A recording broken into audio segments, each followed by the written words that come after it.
Imagine a middle-class London parlour, 1872, gaslight pools in warm ovals across a small room, catching the glint of teacups and the silver trim on a mantel clock.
Cloth answers like water, shape after shape of softened emerald.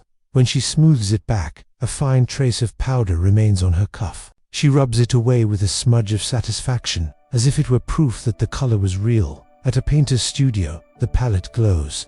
The new green thickens the sky of a still life, then brightens a ribbon in a portrait, then turns the leaves, in a teacup bouquet, into something more alive than the real thing. The painter speaks to himself in the language of tone school against warm, shadow against gleam, and smiles at the way this green holds its nerve in the light dot in the window of an apothecary. Glass bottles catch the lamp like insects in amber. Some contain tonics and powders. Some contain the show the display that makes passers-by stop. A fan painted in green arcs. A sheet of wallpaper on a miniature frame. A card that says sanitary coloring for modern homes. Cleanliness becomes a style. A style becomes a virtue. The newspapers help. Modern green banishes dinginess. Modern green reflects light in narrow rooms. Modern green is hygienic in damp climates. The articles carry just enough authority, just enough science to make a parlor feel like a promise kept. The city decides that clean equals civilized, and that civilized can be chosen, bought, and brushed onto plaster in an afternoon at the docks. Men's shoulder crates stamped with symbols and initials. When a lid pries loose, a little breath of green dust drifts into the fog like the memory of fireworks. Someone sneezes, laughs, ties the lid back. In the hold, space smells faintly sweet, faintly metallic, a perfume of fashion in transit. On the quay, a ship prepares to slip down river, carrying rolls of paper and tins of pigment toward another set of drawing rooms that are not yet green, but soon will be. And so the color travels, into ribbons that brush cheeks, gloves that dust, wrists, toys that go from mouth to mouth again. It travels into the logic of the Teminter, the idea that the world can be improved by a purchase, a paper, a coat of paint, a choice of shade. Beauty becomes not only something you look at, but something that makes you better. In kitchens, the maid hums as she shakes out a green bow for her Sunday bonnet.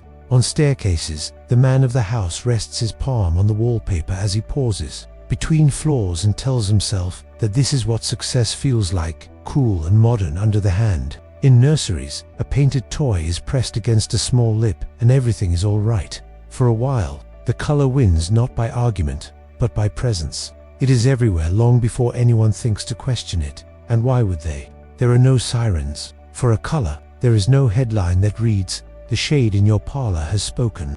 Instead, there are small things: a throat that rasps, a skin that reddens, a tiredness that seems seasonal. Like fog, like drizzle, troubles are named softly and politely. A touch of catarrh, nerves, the damp.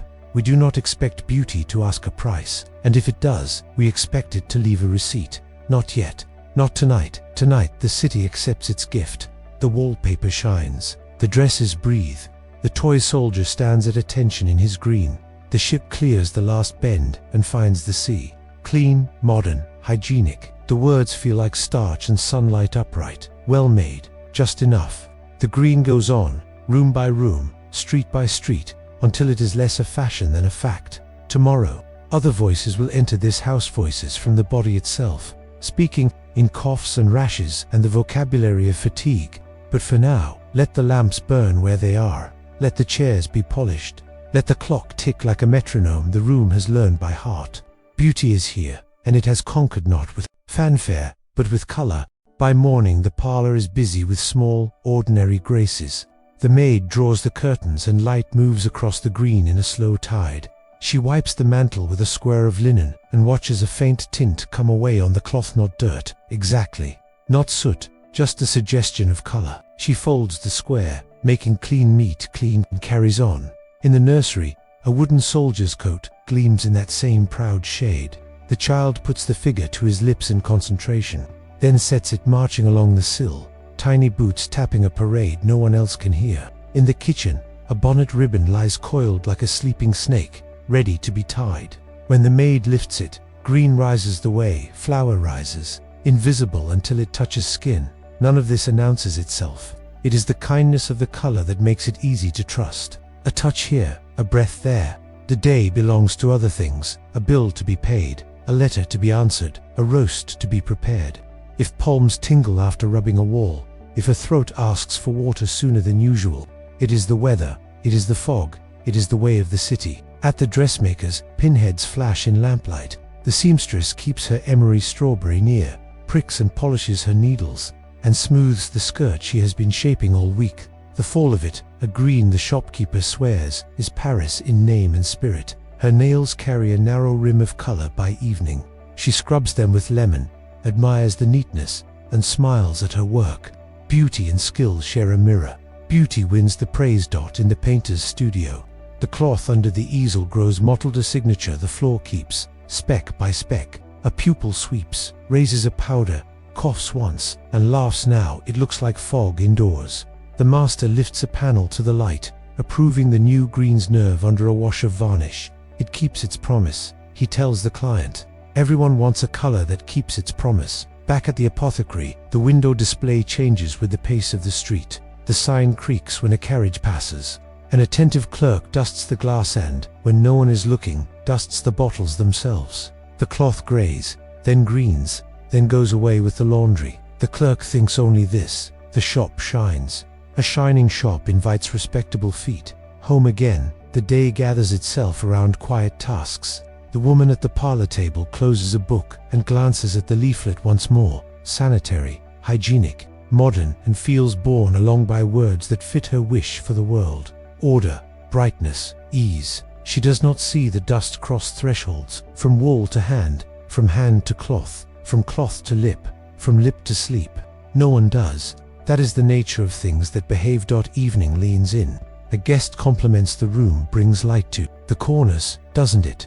And the host receives the compliment as one receives good news about a child. The green seems to behave in another way too. It makes strangers sociable, makes tea taste a measure finer, makes conversation float.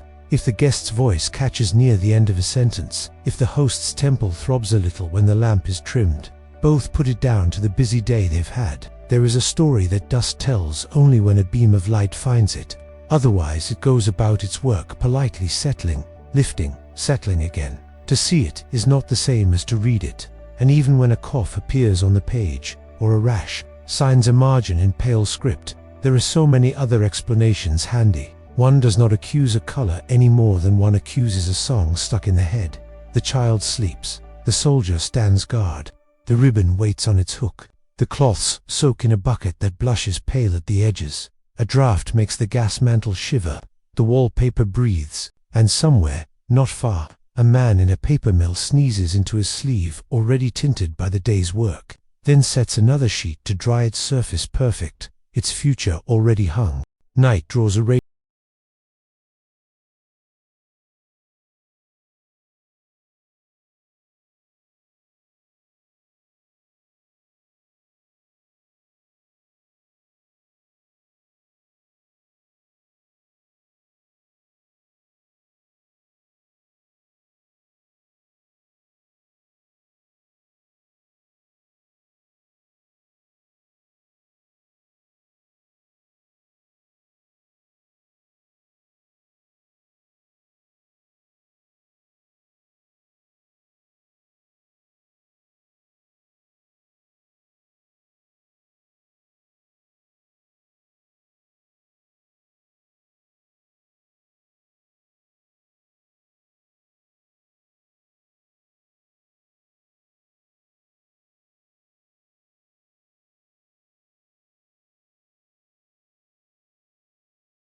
and climb the stairs by memory. Under gaslight, the century looks manageable. Under gaslight, the green forgives everything. Under gaslight, London sleeps. The body keeps a ledger even when the mind does not. It writes in a quiet hand, a rasp at the back of the throat, a tickle that asks for water sooner than expected, a sting in the eyes that a person blames on coal smoke, a heaviness that lays itself across the shoulders as if evening arrived too early. These are small signals, and London is a city fluent in small signals. It files them away under weather, fatigue. The pace of things dot in the parlor with the green wall. The woman begins to sip more than she drinks, the way one does when the throat feels painted with dust. She opens the sash for a minute, then closes it again. The fog smells of the river and iron. The leaflet that promised cleanliness lies folded on the mantel like a certificate. She wants to believe in it the way she believes in furniture useful, certain, hers. The maid notices something else. Her hands, after polishing the banister, carry a faint tingle that lemon water soothes, but does not quite erase. The cloth in the bucket mints the water with a pale green blush she takes for proof of effort. Work has a color now. Work leaves a mark. She does not keep accounts of TINGLES. In the dressmaker's shop, a seamstress pricks her finger and watches a dot of blood crimson itself against a rim of green that will not wash away until morning. She tells a joke. Paris has signed her. The other women laugh. A cough slides through the room and leaves it as quietly. They all know the rhythm of that cough. It is the metronome of the century. Over at the painter's, a pupil wipes a board and finds it harder to catch his breath for a beat or two. The master says it's the varnish, the weather, the air caught under the rafters. He is not wrong. He is not right. The board gleams exactly as it should. Beauty's alibi is that everything looks well. Children sleep the way children do deeply, without strategy, then wake a fraction slower than before. A spoon of treacle helps. A day in the park helps. The nursery keeps its gentle green hush. If a rash scribbles faintly at the elbow, it is chalked up to washing soap, to wool, to growing. There are so many benevolent explanations. They gather like a shawl and keep the draft off the truth. The apothecary sells lozenges for throats and powders for heads. His window theatre shines with amber, and the sign creaks when a carriage passes. He has seen fashions and symptoms as well as in shades. This season it is nerves. Catarrh, a little weakness after meals. He sets out a fresh card for the relief of irritations of the mucous membranes. The words are tidy, the wood counter clean, and nobody asks if rooms can irritate membranes. Rooms are domestic, the body is private. The line between them is considered, polite, and therefore invisible. A doctor writes nervous exhaustion in a casebook and underlines it with a thoughtful, tired line. He is a good man, faithful to observation. He notices how the bedsides have changed, how lamps are placed, how wallpapers ripple when the window is cracked. But what does one do with a suspicion that has no instrument? He prescribes rest, broth, walks at gentle hours. He does not prescribe removing a color. There is no form for that. We return to the parlor. The woman closes her eyes for a moment and misses the last sentence of her book. The mind drifts, not with pleasure exactly, but with surrender. A tiny itch starts at the soft bend of her arm. She pinches it into compliance. The gas mantle breathes. The wall holds steady. The ledger of the body with its small arithmetic of coughs, rubs, sips, sighs adds a line. This is not a revelation. It is an accrual. The body prefers accrual. It is patient with us, even when we are not patient with it. And London, city of improvements, believes that problems arrive with noise, a crack, a leak, a break. What, then, to make of a problem that arrives as silk? A carriage passes. The sign across the street tilts and stills. The cloth in the bucket grows quiet. The child in the nursery turns once and settles. Someone somewhere hums a bar from a tune that has not learned to be sad. Beauty remains beautiful. The signals remain small. The ledger remains open. The nursery is where the city pretends to be simplest. Wood, wool, water, sleep. Here a mother measures routine in spoons and minutes. Here a child learns that day means windows and night means the lantern's modest star in the corridor. The new green makes a gentle promise on the walls that there is such a thing as a color that keeps a room calm. Toys keep it, too. A wooden soldier stands in uniform on the sill. A hoop leans against the cot. A block tower rises and collapses and rises again. These toys carry paint the way fruit carries bloom, something that makes them look finished. When a small mouth meets a small edge, testing, soothing, exploring, the paint gives nothing you can name, only silence. Parents like silence. Nurses are paid to encourage it. Today the child is heavy with sleep by mid-morning, though the night was calm. The mother attributes it to fresh air, yesterday's park, the carriage ride, the excitement of new ribbons. She lifts the child. The child sighs. The child returns to earth. The crib sheet shows a pale smudge near the top rail. She wipes without thinking. The rail remembers. In the corner, a dollhouse waits with 2 rooms papered in the same fashionable green as the real house. The little parlor inside the dollhouse has a little leaflet, 2 drawn by the toymaker, a joke for adults. It says modern taste in letters no finger could trace. A nanny laughs when she dusts it. The laughter comes with a cough she does not announce. Everyone has a cough. The city is made of coughs. At noon the maid shakes a cot blanket by the window. Light finds what light always finds. Dust in quicksilver swarms. She steps aside, charmed by the beauty of it, a brief cosmos of specks, then folds the blanket by habit into neat, identical quarters. Habit is the city's other color. It keeps pace with green. We look more closely. The child's cheeks were abloom, more rose than yesterday. The mother admires it. The child's eyes wet to touch when the room is warm. The mother opens the sash for a count of 15, closes it to keep the fog out. The child's breath is easy, then a fraction less so, then easy again.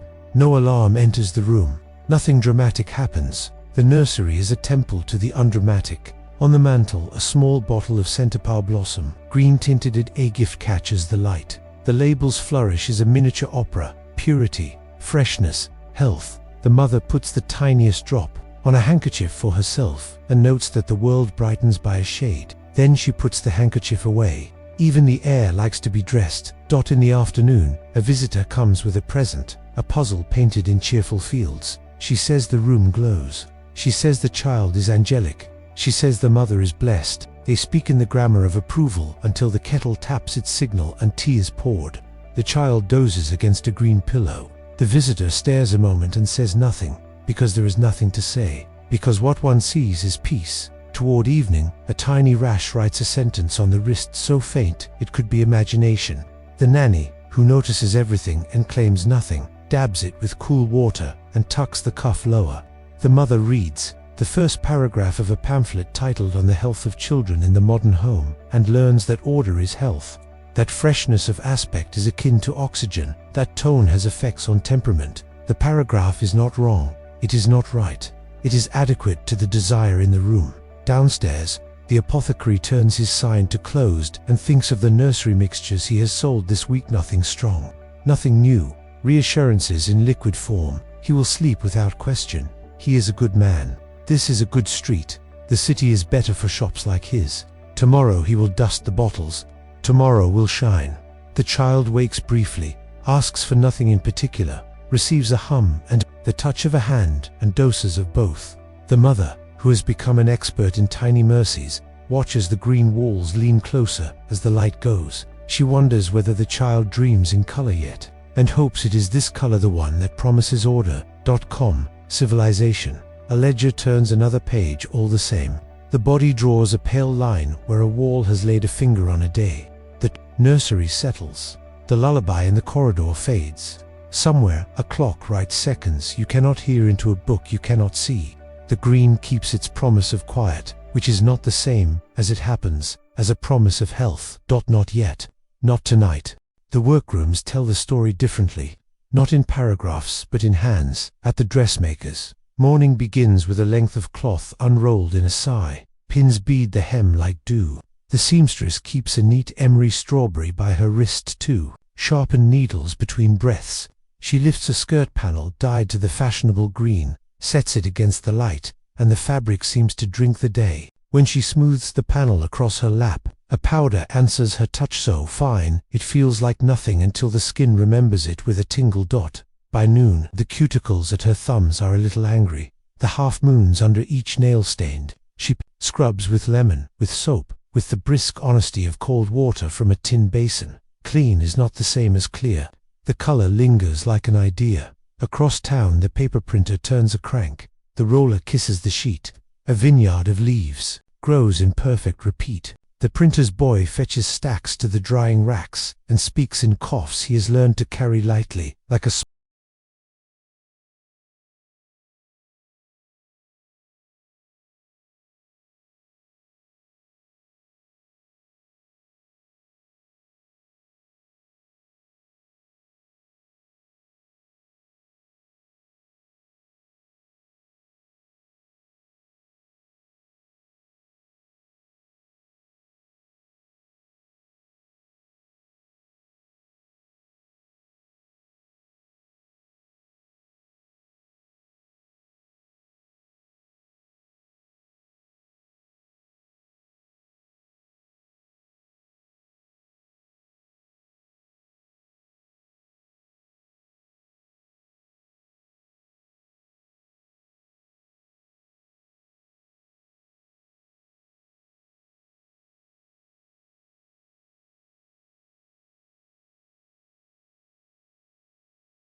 He has been in rooms, many rooms where the wallpaper carries a green that seems to hold its breath. He has noticed the way lamps are placed, how curtains are managed to invite or deny air, how women speak around their symptoms with the courtesy of people apologizing for the weather. He has held a child whose sleep was heavier than sleep has any right to be at noon, and watched a mother tidy a smudge from a crib rail with a tenderness that felt like complicity with something unnamed. Today, he writes the story a little differently. He draws a small square of paper from his pocket scrap wallpaper the householder offered as a sample and closes it into a jar with vinegar.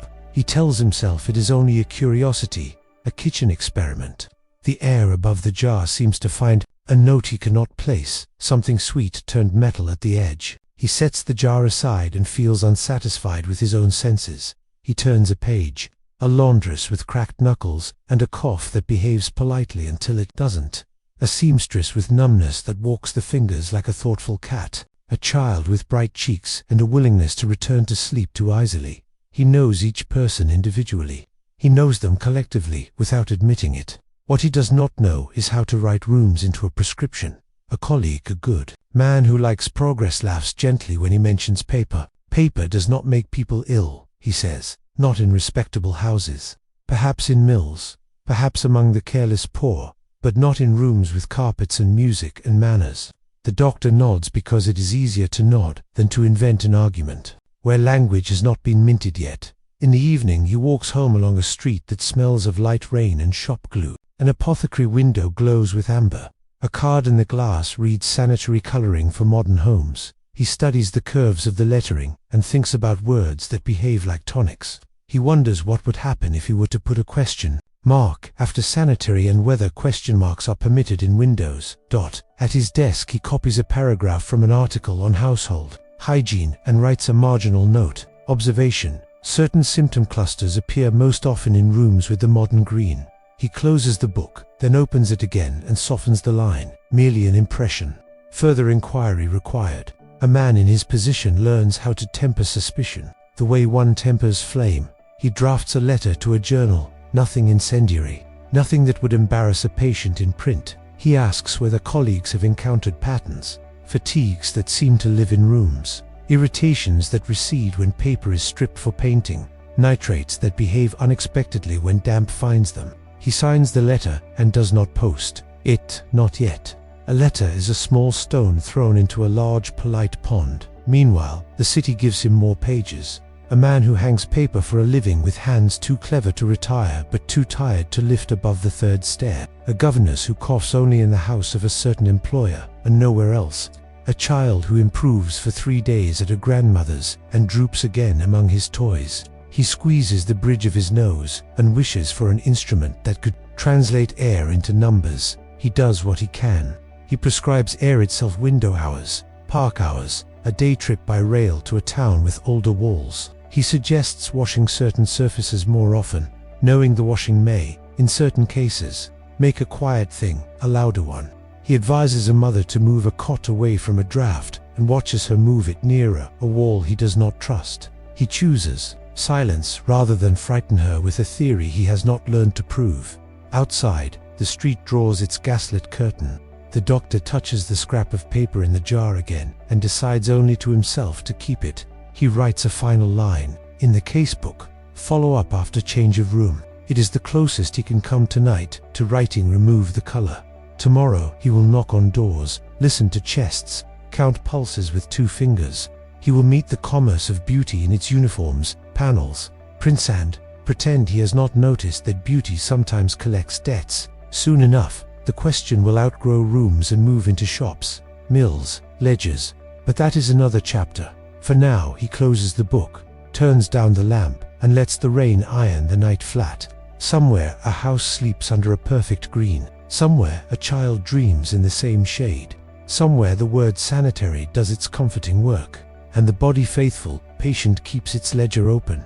Before a wall can whisper, a mill must speak. Morning lowers itself through the high windows of a color works, chalky panes filtering the light until it looks like dust gathered into brightness. Men lift sacks. A foreman turns a wheel. In the long room pestles travel in patient circles, crushing, grinding, polleting the world into powder, the shade of a river dream. On a sill, the day collects in a stripe you could measure with 2 fingers. In the air, the day floats. Aprons are green. By noon, so are the cuffs of shirts, the hair at the nape where a cap fails, the creases of a hand that wipes a brow without asking permission. Someone jokes that the factory saves time on Sundays. Men, already dressed for spring. Laughter sits in the room like another kind of dust, gentle, then gone. There is order here. Barrels stand in ranks like soldiers on an inspection square.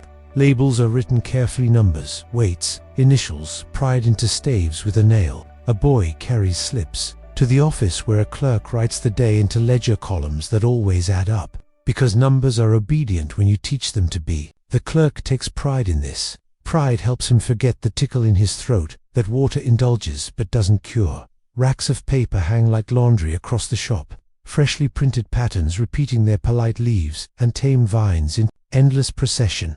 A man checks the register of the roller against the key pinned to the wall. Vine here, sprig there, a narrow border to quiet busy rooms. He has spent his life aligning this promise, that a house, given its pattern, will behave. The end of the shed, a glasswork sends over bottles still warm at the shoulders, some clear, some the color of honey. The mouths will be corked, the corks will be sealed, the seals will be stamped, the stamps will declare cleanliness, modernity, taste. The factory believes, as factories must, that production is a moral force order, becoming object, object becoming. Progress. Step outside. A cart waits. Its bed carries the weight of the weak barrels, crates, bundles of printed rolls wrapped in paper that looks pregnant with pattern. The horse's ear flicks, the driver checks his harness, the foreman signs a receipt. The cart will find a warehouse, the warehouse will find the river will find shops. There is comfort in this path, as there is comfort in a book whose ending you think you know. If anyone thinks the air feels sweet in the wrong way, they don't say so. If anyone thinks their skin tells a story different from the ledger's, they let the ledger win. Numbers are almost always right until they are late. The mill keeps the hour, the men keep the mill, and the color obedient, profitable, everywhere keeps its appointment with the city. What is a color without a sentence to carry it? Enter the advertisement small sermon, short science. Velvet rope. In a shop front on Regent Street, a printer lifts a sheet from the press. The headline makes a promise in confident type. Sanitary. Coloring for modern homes. The page is a little theater engraved leaves, a polite drawing of a parlor, a lady pouring tea beneath walls that seem to glow. Beneath the picture, words learned from medicine and morality sit side by side like old friends. Pure, hygienic, refined, civilised. The copywriter knows his city. He leans into the fear of damp, the shame of dinginess, the aspiration toward room that feels newly washed even when it isn't. He borrows authority from a column in a journal, trims a statistic to fit a paragraph, and lays down a logic no parlor wishes to argue with, that the look of cleanliness is a cousin to cleanliness itself. If a house looks right, it must be healthier. If it shines, it must be safe. The broadsides do more than sell paper and paint. They appoint a standard. They invite neighbors to see one another differently. A narrow room made bright by modern green speaks of care, taste, progress. A brown room speaks of laziness, ignorance, pastness. No one says judgment aloud. Judgment travels in eyes. At the apothecary 2 streets over, a card in the window borrows a cousin's voice for irritations of the mucous membranes. The adman smiles. How useful that phrase is. How cleanly it fits in a rectangle of type. He doesn't need to know where irritations begin. He only needs them to be named. People buy remedies for nouns. A journalist drafts an article about ventilation and color. Careful not to say more than his sources support. Careful to say enough to sound like guidance. The piece is not wrong. It is simply shaped to leave shop doors open. Columns do not sell paper.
The exact green of fashionable rooms, a sample of wallpaper mounted on card, a printed claim sanitary coloring for modern homes. The apothecary is too wise to sell paper. He sells confidence, but the proximity is a quiet argument that all these modern helps belong together, from wholesaler to shop.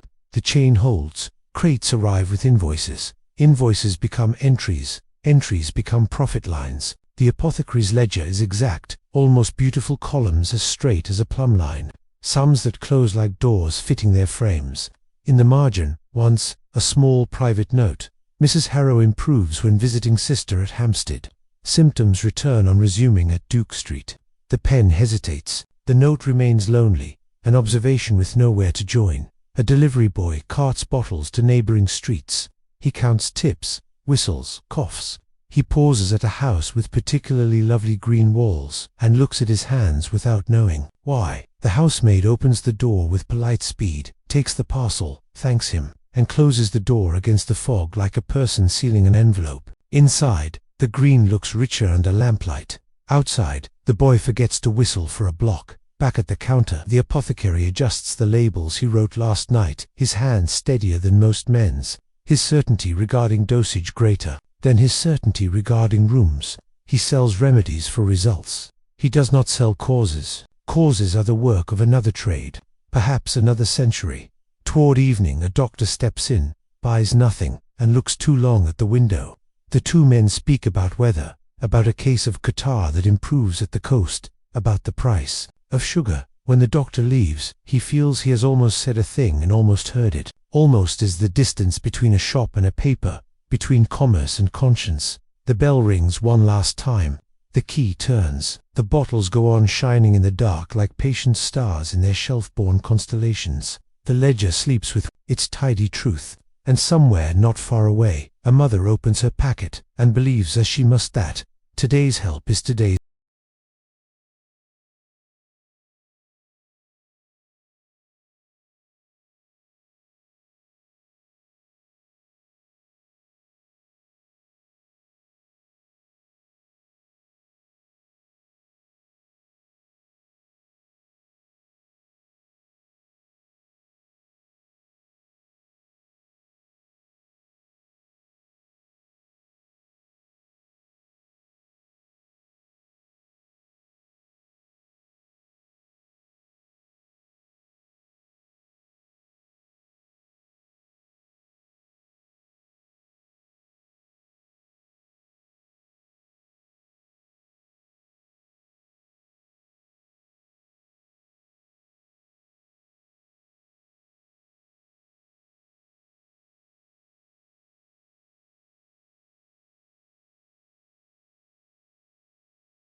till someone teaches the ledger a new column.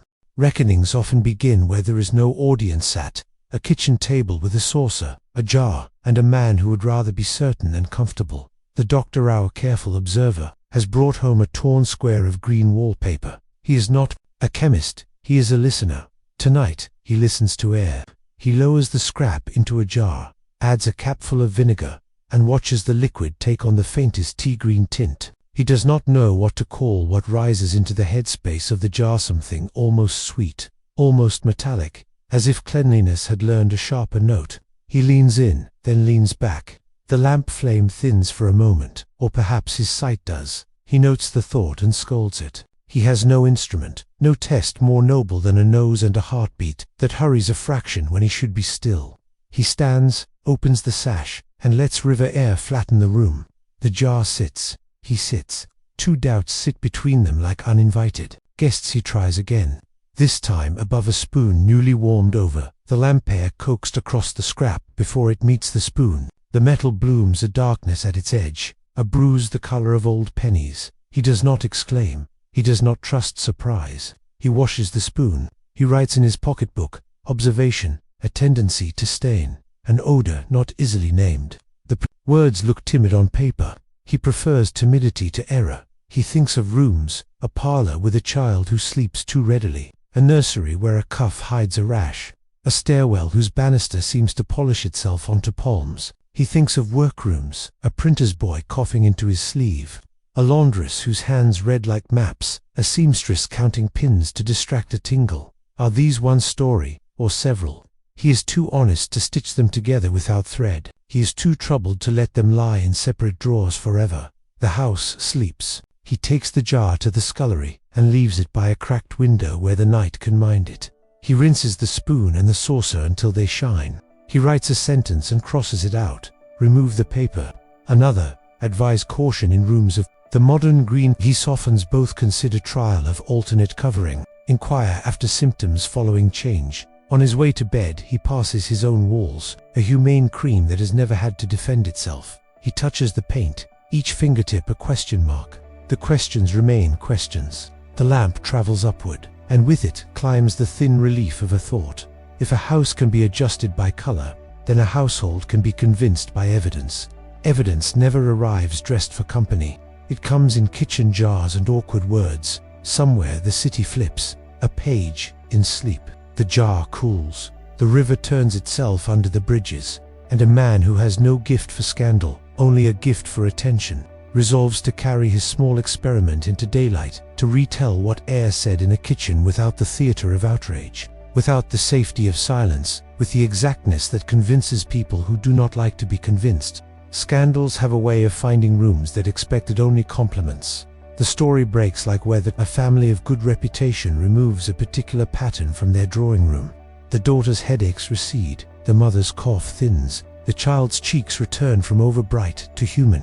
The details are whispered in parish queues, in sewing circles, across shop counters. A minister mentions caution from the pulpit without naming a house or a shade. Suddenly, the city looks at its own walls as if they were speaking. An inquest brings daylight into places that prefer lamplight. Men swear and sit. Women testify carefully, never forgetting that words travel. A physician presents a sequence. Symptoms observed, paper removed, symptoms eased, paper returned, symptoms revived. He is not theatrical. He has brought scraps in jars. A barrister raises an eyebrow as if jars were trifles. The physician invites the room to smell. The eyebrow lowers. A decorator speaks with pride about his work, the neat edges, the proper glues, the way pattern can discipline a space. He bristles at the suggestion that his papers are agents rather than ornaments. He points out that many houses thrive with the same designs. He is not wrong. The inquiry is not a sermon. It is a scale trying to find its balance with weights that look alike when written down and feel different when carried. In the audience, a printer from a colorworks feels his lungs count. He shifts in his seat, as if a summary might land on him like a coat he cannot afford. Beside him, a lady in an orange ribbon touches the ribbon's tail, as if reassurance could be rubbed into satin.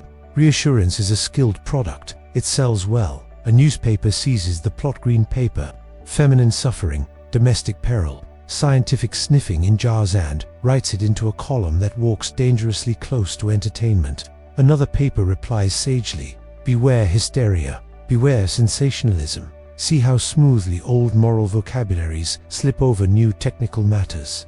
A third prints letters from readers, one woman whose child improved after a visit away, one decorator incensed by slander, one doctor asking his colleagues for patience. The city reads and then looks up at its ceilings.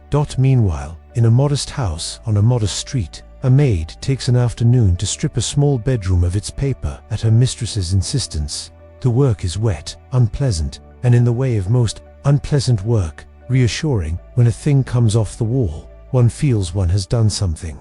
The mistress smells relief that may be only the smell of paste and plaster exposed, but whose story she will allow to be hope until told otherwise. Sometimes hope is the only instrument people can afford. The inquiry cannot convict a shade. It can only change minds slowly, locally, erratically. But that is how cities alter themselves. One nuisance name becomes a habit, changed becomes a norm, assumed becomes a law, uncontroversial. The scandal cools into procedure.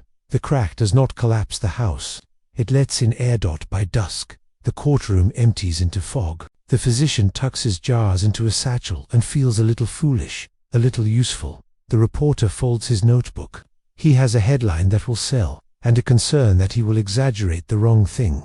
The decorator plans a visit to his supplier. The supplier prepares a polite letter about alternative shades, and several parlors in several streets are, at this very hour, breathing a little easier, not because the world has been corrected, but because someone in one house made a choice and told its story aloud. The press is a city's nervous system.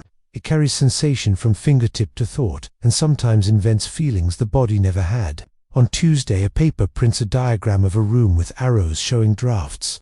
On Wednesday, another prints a table of symptoms said to correlate with certain wallpapers. On Thursday, a third publishes a chatty column, where a gentleman insists his wife's nerves are fashionable rather than clinical and recommends seaside moral fiber. Between these, the pseudosciences flourish like ferns in good shade. A pamphlet claims to detect vapors by the way a canary sings in a parlor. Another assures readers that cobwebs above cornices trap the dangerous airs and therefore ought to be cultivated rather than swept. A third offers nasal tonics to fortify the mucous membranes against urban influences. None of this is malicious. Much of it is market.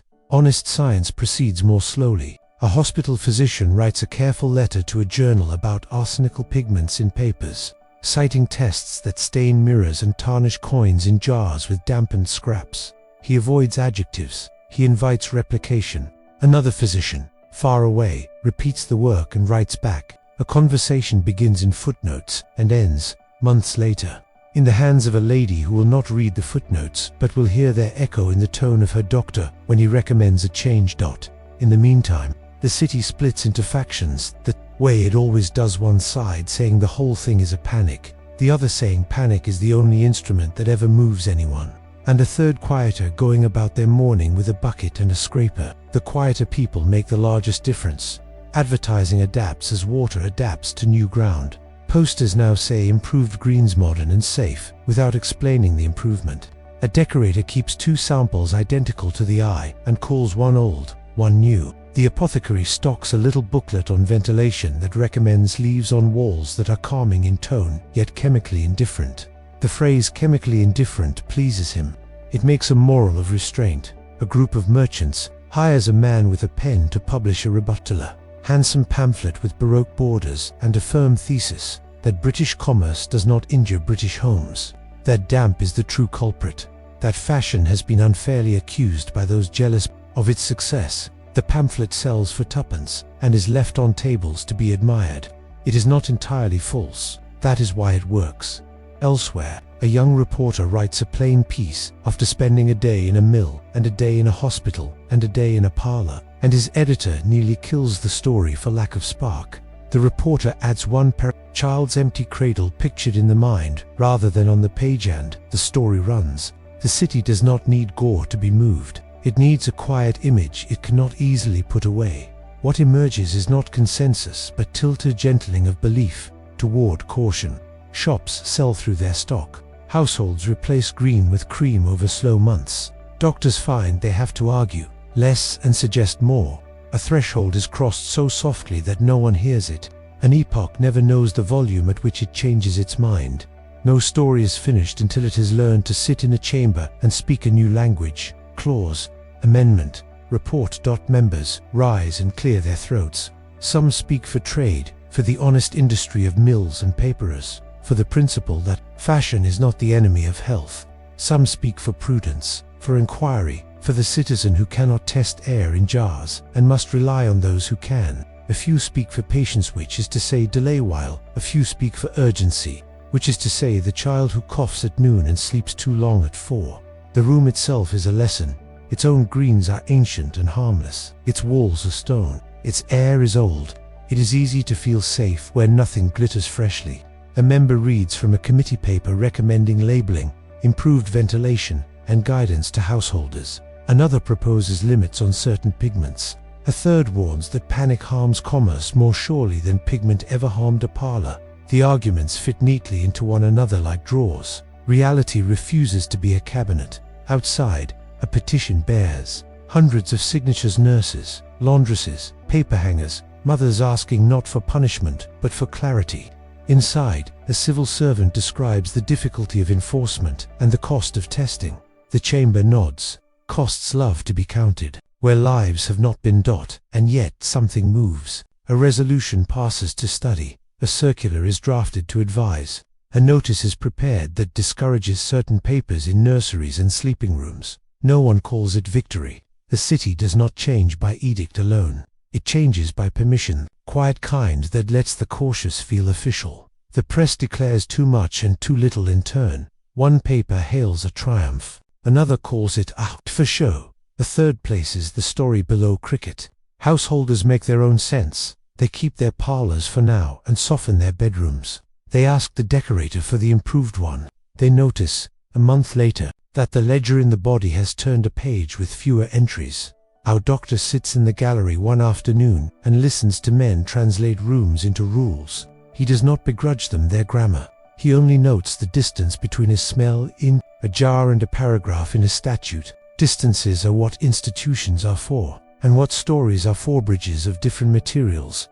By the session's end, the chamber empties into the blue hour.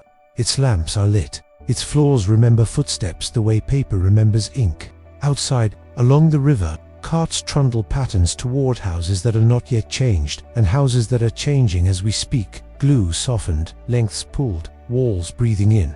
A woman holds a scrap up to the light and says, "Enough." A man in a mill ties his apron tighter and plans to speak to a foreman about masks. A nurse opens a window and leaves it open. Cracks do not destroy a city, they teach it. Through them, air enters. Through them, a century learns the difference between looking clean and being safe. And through them, the next part of our story becomes possible. What remains, what lingers, what we decide to carry forward under another name and finer paper. Change in a city never looks like a trumpet. It looks like a bucket, a scraper.